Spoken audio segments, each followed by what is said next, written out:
बारंबार प्रणाम। मेरा नाम सूरज कुमार। वाराणसी जिला कोर्ट ने ज्ञानवापी के व्यास जी तहखाने में व्यास परिवार को पूजा की इजाजत दे दी है। 31 सालों से तहखाने में पूजा पाठ बंद था। कोर्ट ने कहा कि वाराणसी के डीएम 7 दिन के अंदर पुजारी नियुक्त करेंगे। इसके साथ व्यास परिवार पूजा पाठ वहां शुरू कर सकता है। इससे पहले क्या हुआ, कोर्ट ने 17 जनवरी को व्यास जी के तहखाने का जिम्मा डीएम को सौंप दिया था। डीएम ने मुस्लिम पक्ष से तहखाने की चाबी अपने पास ले ली थी। इसके 7 दिन बाद यानी 24 जनवरी को डीएम की मौजूदगी में व्यास तहखाने का ताला खोला गया।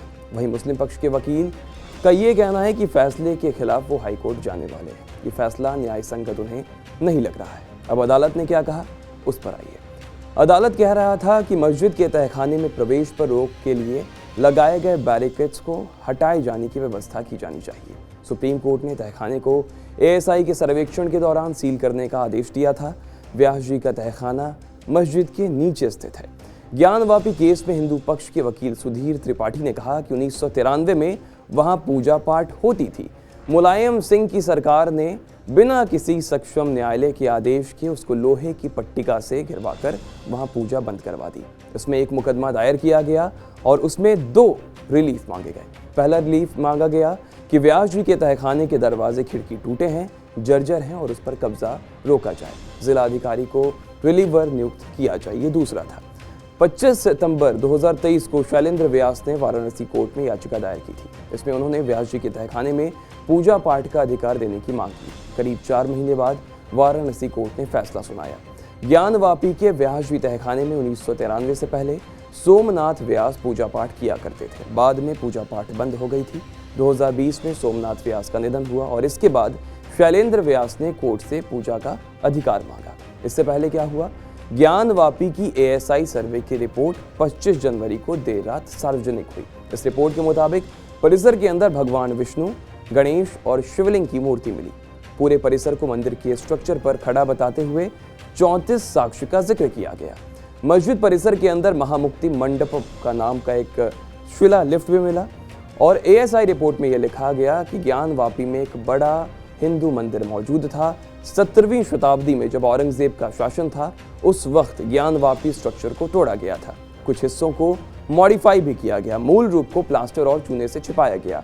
800 करीब 40 पेज की रिपोर्ट में एएसआई ने परिसर के प्रमुख स्थानों का भी जिक्र किया। ज्ञानवापी की दीवारों पर शिलापटों पर 4 भाषाओं का जिक्र मिला। कौन कौन सी भाषाएं हैं? देवनागरी है, कन्नड़ है, तेलुगु है और ग्रंथ भाषाएं हैं। इसके अलावा भगवान शिव के 3 नाम भी मिले हैं। ये जनार्दन है, रुद्र हैं और ओमेश्वर हैं। सारे पिलर पहले मंदिर के थे जिन्हें मॉडिफाई कर दोबारा इस्तेमाल किया गया। ये एएसआई रिपोर्ट में कहा गया है। परिसर के मौजूदा स्ट्रक्चर में सजाए गए मेहराबों के निचले सिरों पर उकेरी गई जानवरों की आकृतियां विकृत कर दी गई हैं। गुंबद के अंदरूनी हिस्से को अलग तरह से डिजाइन किया गया है, सजाया गया है। मंदिर के केंद्रीय कक्ष का मुख्य प्रवेश द्वार पश्चिम से था। इस द्वार को जानवरों और पक्षियों की नक्काशी और एक सजावटी तोरण से सजाया गया था। वाराणसी में व्यास परिवार वंश वृक्ष को अगर देखें तो वो 1551 से मिलता है।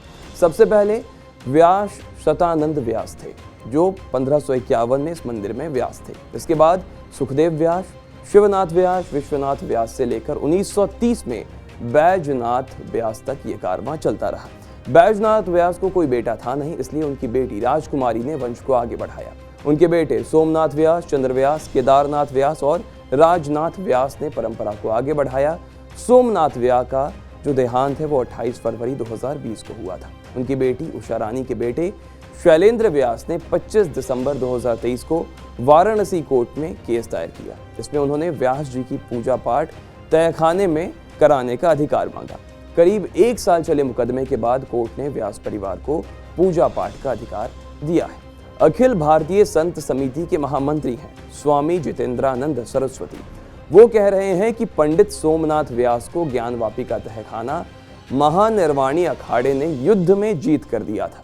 ताम्र पत्र पर भी ये लिखा गया है और आज 31 साल बाद यहाँ पर पूजा का अधिकार मिला है और इसे अब एक बड़ी जीत के तौर पर देखा जा रहा है, हिंदू पक्ष के भी और व्यास परिवार के भी।